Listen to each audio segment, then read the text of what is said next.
This is me as a child. Today, I want to share a little bit about my experience during school years, how it was to grow up being autistic but without knowing. And in the end, I want to discuss what we as a parent can learn from that.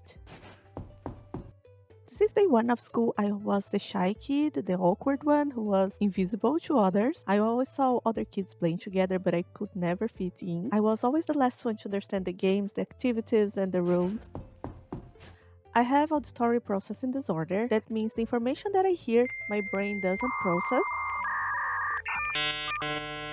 So during the activities inside the classroom, I didn't understand what the teachers were saying to me, and I always had to look what other children were doing to copy them. And after a while, this copying became addictive because when I was copying others, I was able to catch up with the activities, and also I felt more normal. As I was always the last one to catch up with things, I started to be conscious about what other kids might be thinking about me. As I didn't have friends, I used all my free time to study. And during the first grade, I studied so much that in the end of the year, I received a medal that the school gave to the best students. But don't get me wrong, I'm not smart. On the contrary, I don't have any kind of superpower. I'm an average person.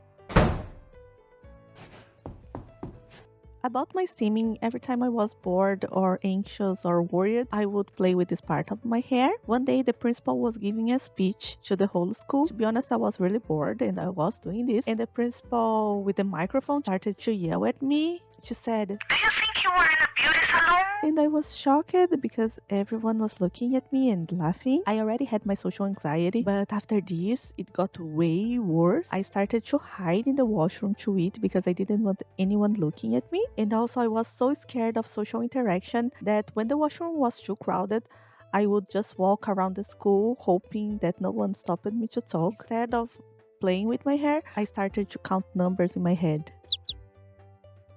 My childhood was happy. After a while, I learned more and more how to mask and how to imitate others. I ended up having good friends.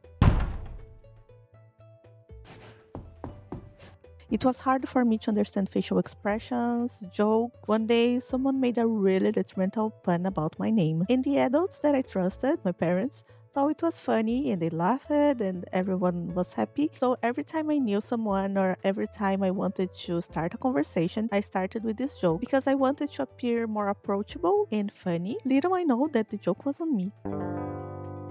And I just came to realize what was the pun about when I was a young adult. At home, one thing that I remember was that I was super literal. I remember one day my mother told me to put some tea on my belly, and I started to cry because I didn't want my belly to be wet. Other than that, I hated loud noises, for example, the vacuum cleaner. I don't know how to describe what I feel when I hear a loud noise. It's similar to pain. It seems that my brain became numb or foggy, but it's not like an earache. And also, I was super scared of balloons because I always felt like I have a bomb clock that could explode any moment. I'm super sensitive to smells. When the smell is strong, like softener or some aromatize, for example, I always felt like I was suffocating. During my high school years was the top of my masking skills because I moved to another school. Everyone was new, so I created a whole new persona, but it was also the part of my past that I'm most regretful of because I was not being true to myself. About my struggles at school, I never could tell my parents because I felt broken, and as I felt broken, I was afraid of them rejecting me, and I don't think they ever realized it because I was super obedient and compliant, so I had a huge problem setting boundaries and saying no, and even expressing my own needs, so they always saw me like a good girl who would do everything.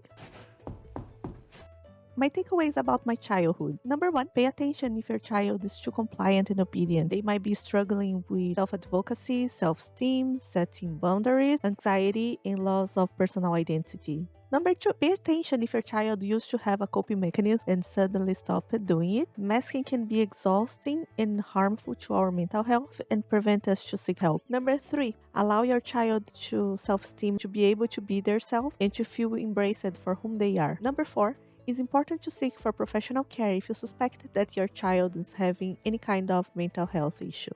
Thank you very, very much for watching. Stay safe. Bye.